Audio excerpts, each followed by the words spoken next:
अस्सलाम वालेकुम, welcome to binary classroom. और आज की इस क्लास में हम लोग दो अपने छोटे छोटे से टॉपिक्स डेफिनेशंस हैं उनको थोड़ा सा रीड आउट करेंगे। इनमें से पहले ही है हमारे पास गेट सी एच फंक्शन की and second one is statement terminator. तो गेट सी एच फंक्शंस हमारे पास क्या होता है, ये भी हमारे पास एक इनपुट का ही एक फंक्शन होता है, बट स्कैनएफ में और गेट सी एच में बेसिक डिफरेंस ये होता है कि जो स्कैनएफ है वो मल्टीपल वेरिएबल्स को इनपुट या मल्टीपल वैल्यूज़ को इनपुट ले सकता है, बट जो गेट सी एच है ये हमारे पास सिर्फ सिंगल करैक्टर को ही इनपुट लेता है। बात मैंने यहाँ पर की करैक्टर की, सिंगल करैक्टर की। अब करैक्टर आपको मालूम होगा कि वो जो हम सिंगल कोट्स में लिखते थे करैक्टर सेट में, चैप्टर नंबर 1 में हम लोगों ने पढ़ा था, तो वही जो करैक्टर है उसको एज ए इनपुट लेने का काम किसका होता है, गेट सी एच का। So get C H function का जो मतलब होता है ना, गेट से मुराद होता है गेट और सी एच से मुराद होता है करैक्टर, तो इसलिए इसको गेट सी एच फंक्शन बोला जाता है। The word get C H stand for, यहाँ डबल ई आगे सिंगल ई आना था। The word get C H stand for get character. The get character function is use to input single character from user. User से सिर्फ single character input लेगा, multiple यानी कि user एक दफ़ा की जो दबा देगा बस वही इनपुट में आ जाएगा, दूसरी दफ़ा में कोई इनपुट भी नहीं आएगा, ना ही ये कैंसिल हो सकता है, right. The character entered by the user is not displayed on the screen. Now इस बात का क्या मतलब है, कहते हैं कि जो भी करैक्टर यूज़र एंटर करेगा कीबोर्ड से वो आपके कंसोल पे प्रिंट नहीं होगा। आपको याद हो जब हम स्कैनएफ को परफॉर्म कर रहे थे देन हम लोग जो भी इनपुट वाला बटन दबाते थे अपने कीबोर्ड से वो हमें कंसोल पर भी प्रिंट हुआ नज़र आता था, बट गेट सी एच के केस में ऐसा नहीं है।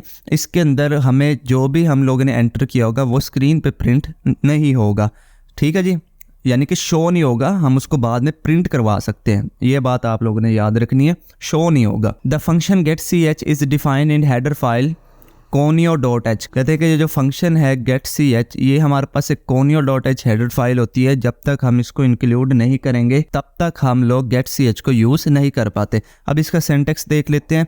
इसका सिंटैक्स कोई मुश्किल नहीं है, सिर्फ आप लोगों को गेट सी एच लिखना है और 2 पैरेंथेसिस लगा के लास्ट में सेमीकोलन डाल देना है। एक तरीका तो इसका ये है लिखने का, बट इसका दूसरा तरीका ये भी है कि आप इसको वेरिएबल में भी स्टोर करा सकते हैं। तो उसके लिए क्या लिखना होगा, सबसे पहले आपको वेरिएबल का नाम लिखना होगा, इक्वल टू का निशान, और देन आप लोगों को get C H function call करना पड़ेगा। बस यही फ़र्क है इसमें।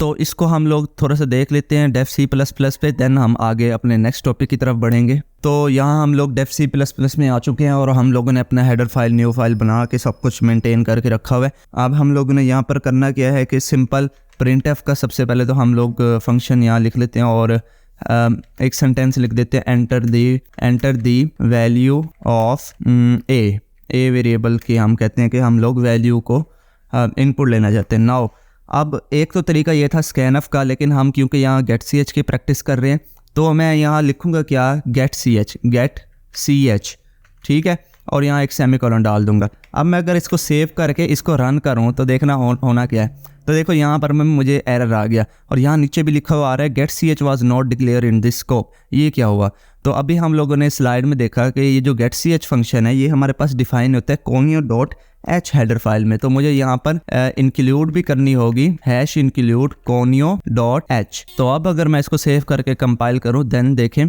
हमारे पास रन हो चुका है और यहाँ कंसोल पे लिखा हुआ है एंटर द वैल्यू ऑफ ए।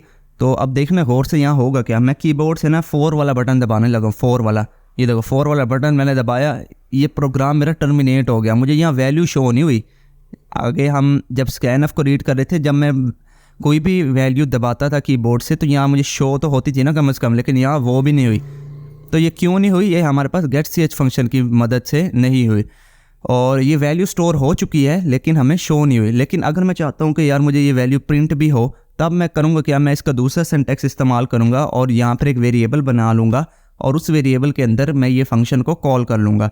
ये फंक्शन कॉल करने के बाद मैं यहाँ से प्रिंट एफ का जो फंक्शन है उसको कॉपी करके यहाँ पेस्ट करूँगा और यहाँ पे मैं लिख दूँगा the value of A is, और आगे फॉर्मेट स्पेसिफायर डाल दूँगा और यहाँ पर कोमा डाल के ए लिख दूँगा और इसको सेव करूँगा। कंपाइल करेंगे, इसको कंपाइल किया तो यहाँ पर ये देखें ये मेरे पास ये आ चुका है। अब मैं देखें वैल्यू मैं 4 एंटर कर रहा हूँ, वैल्यू मेरी एंटर हुई बट यहाँ पर मुझे शो नहीं हुई लेकिन यहाँ मुझे डिस्प्ले हो गई है 52, राइट, ठीक है ना। तो मैंने यहाँ 52 एंटर किया था, तो मुझे 52 यहाँ ऊपर वाली लाइन में तो शो नहीं हुआ, बट मुझे यहाँ नीचे जब मैंने उसको प्रिंट किया ना तब मुझे शो हो ही रहा है। तो इस तरह से ये getCH फंक्शन को यूज़ किया जाता है। आई होप आपको ये समझ में आ गया होगा। बैक टू द पॉइंट, हम लोग अब अपने नेक्स्ट डेफिनेशन की तरफ बढ़ते हैं, जो कि स्टेटमेंट टर्मिनेटर। स्टेटमेंट टर्मिनेटर कुछ भी नहीं है, हमारे पास सेमीकोलन जो होता है, हम जो अपनी हर स्टेटमेंट के लास्ट में लगाते हैं उसी को स्टेटमेंट टर्मिनेटर बोला जाता है। अब इसका काम ये होता है कि ये एक लाइन को दूसरी लाइन से अलग करता है, डिवाइड करता है, राइट। तो अगर हम लोग स्टेटमेंट टर्मिनेटर अपनी जो हर इंस्ट्रक्शन है या स्टेटमेंट है उसके बाद ना लगाएं, देन होता क्या है कि कंपाइलर हमें सिंटैक्स एरर जनरेट करके देता है। तो इसको भी हम लोग थोड़ा सा देख लेते हैं कि किस तरह से इसको इस्तेमाल किया जाता है। तो लेट्स सपोज हम अपने इसी जो है प्रोग्राम को लेके चलते हैं जो भी हमने बनाया। देखिए इसके ना हर लाइन के आखिर में मैंने यहाँ सेमीकोलन डाले हुए हैं। तो लेट्स सपोज कि अगर मैं ये वाला सेमीकोलन यहाँ से रिमूव कर देता हूँ, तो इसको मैं सेव करके इसको मैं जैसे कंपाइल करूँगा तो देखें मुझे यहाँ पर एरर देखने को मिला। और यहाँ नीचे देखें, अगर आपको, मुझे कहता है कि लाइन नंबर 7 में आप लोगों ने जो सेमीकोलन है वो मिस कर दिया है। सो ये कंपाइलर एरर होता है, ये कंपाइलर है, ये देखें यहाँ लिखा भी हुआ है कंपाइलर। तो ये हमारे पास कंपाइलर एरर आ जाता है स्टेटमेंट टर्मिनेटर ना लगाने से। तो ये आपको हर दफ़ा में लगाना ही लगाना होगा। बस इतना कुछ ही था, इसमें कोई मुश्किल वाली बात नहीं थी। मिलते हैं किसी नेक्स्ट वीडियो में, तब तक के लिए अल्लाह हाफिज़।